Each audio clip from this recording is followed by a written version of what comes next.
Hey everyone, I'm Nando Vila, lighting up your internet with a new installment of La Liga Zone.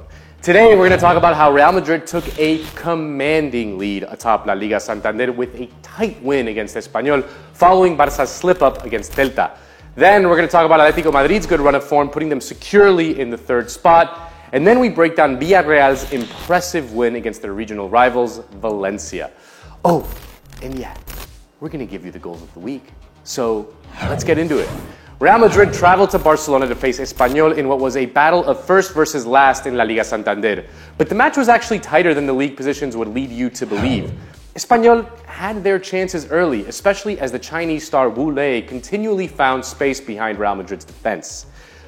But as the match wore on, Madrid started to put the pressure on Espanyol, and just before the halftime break, they took the lead after an absolutely stunning backheel from Karim Benzema, feeding the run of Casemiro, who smashed it home.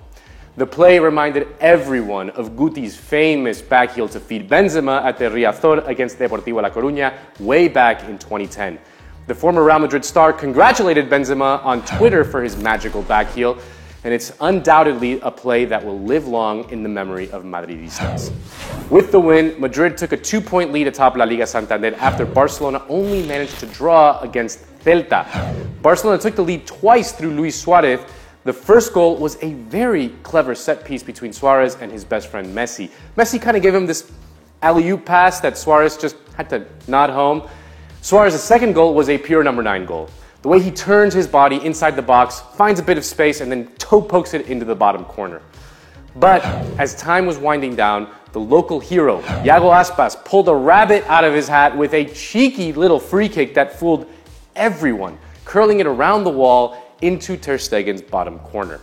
2-2 in the end, and Barça were even a little lucky to get the draw, as Nolito had a chance to grab the winner at the death, but failed to put away Denis Suarez's killer pass. Atletico de Madrid continued their run of fine form with a workman-like 2-1 victory over Alaves. Atleti took the lead through Saúl's powerful header off of an excellent Kieran Trippier free kick.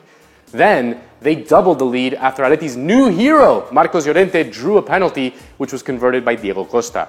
Llorente's run around the corner was absolutely brutal, showing off why Simeone likes him in a more advanced position. Alaves did manage to pull one back through a late Joselu penalty, but it wasn't enough. Simeone's men have really come on strong in the restart, with Marcos Llorente in God mode as a reconverted striker. That's why Simeone is one of the best managers in the world. He sees things that others simply don't. And Marcos Llorente's change of position is one of the more inspired moves of the season. And in another European battle, Villarreal took El Derbi de la Comunidad against their regional rivals, Valencia. Villarreal went ahead early with a sweet Paco Alcácer volley from a nice Gerard Moreno lob, and then they sealed the deal with an incredible goal. The ageless wonder Santi Cazorla plucked the ball out of the sky to serve it up to Gerard Moreno, who smashed in a beautiful volley. Gerard Moreno has quietly put together a very nice season, chipping in 13 goals so far. Villarreal are knocking on the door of the top 4, and if Sevilla aren't careful, they could overtake them. One cool thing from this match, Santi Cazorla and Bruno Soriano, two Villarreal legends, shared the pitch for the first time in 9 years. You really love to see it, folks. At the bottom of the table, the mighty Eibar look to secure their position in the top division next year with a crucial victory over Granada. De Blasis opened up the scoring after launching onto a Quique Garcia through ball and finishing it off with a delightful chip. Granada leveled it up with a Roberto Soldado header, but Eibar grabbed the win after Quique Garcia himself gathered the ball in the box and finished it in the bottom corner. The win gave Eibar some much-needed breathing room from the relegation spots. Okay, and now the highlight of this highlights package, the goals of the week. The first has to be Gerard Moreno's incredible goal against Valencia. I mean, how does Santi Cazorla have the presence of mind to catch this ball that fell from the sun itself with his left foot? Serve it up to Gerard Moreno perfectly. Gerard then smashed the volley without letting the ball drop. Beautiful technique as he cuts the ball down with his left foot. One of the coolest goals of the season so far. Next, we've got this scorcher from Leganes' Javier Aviles against Osasuna. He took the pass from Roque Mesa on the right wing, drifted inside, and then cocked his right foot and smashed it in the top corner. The golazo, though, was not enough to get Leganes the victory. Then we've got Pablo de Blasis with this sweet, exquisite chip for Eibar against Granada. The Argentine did what in Spanish is called the vaselina. Don't ask me why it's called that, because I don't know. Maybe it's because it goes in smooth. And finally, we've got Casemiro's goal against Espanyol. The real magic comes from Karim Benzema's assist. I mean, does he have eyes in the back of his head? Madrid fans will debate endlessly whether this was one of the better back heel or Guti's back heel was better. Who knows? I like them both. After the match, Benzema was asked about the pass, and he said, quote, "That's just how I see football." If you want to see more La Liga Santander action, we've got some very, very good games coming up. On Sunday, July 5th, Real Madrid travel to Bilbao to face Athletic Club at the new San Mamés Stadium, which I have yet to go to, but I hear is one of the best in Spain.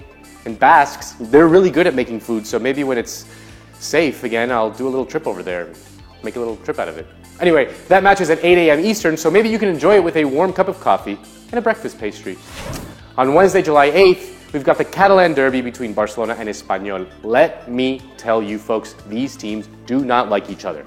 It's always worth a watch. Espanyol are really struggling, but you know they're going to play their hearts out against Barça. That same day, we've got another fun match as Atlético de Madrid travel to the northwest corner of Spain to face Celta de Vigo. Maybe Atleti will grab some nice percebes if they win. If you don't know what percebes are, Google them. We've got another fun match that day as Getafe welcome Villarreal in a battle for European spots. And of course, we've got Real Madrid versus Alaves as Los Blancos look to continue their hunt for the title. And you know, you can catch all that La Liga Santander action on Sling TV, the official partner of La Liga North America. Visit www.slingtv.com/La Liga and sign up today. And this is a segment where I make a fool of myself by trying to predict the future. Brought to you by PointsBet Sportsbook. Get up to $100 in free bets when you make your first deposit using code La Liga on PointsBet, the official partner of La Liga North America. Make sure to use code La Liga when you sign up to get $100 in free bets. For the easiest and fastest way to bet on your favorite La Liga teams, download the PointsBet app today. Okay, first up, we've got Atlético Madrid versus Mallorca. Well, Atleti have really hit a nice run of form, while Mallorca have really struggled in the relegation zone, so they could really use a win, but it's going to be tough for them to get past Atleti. Atleti for the win.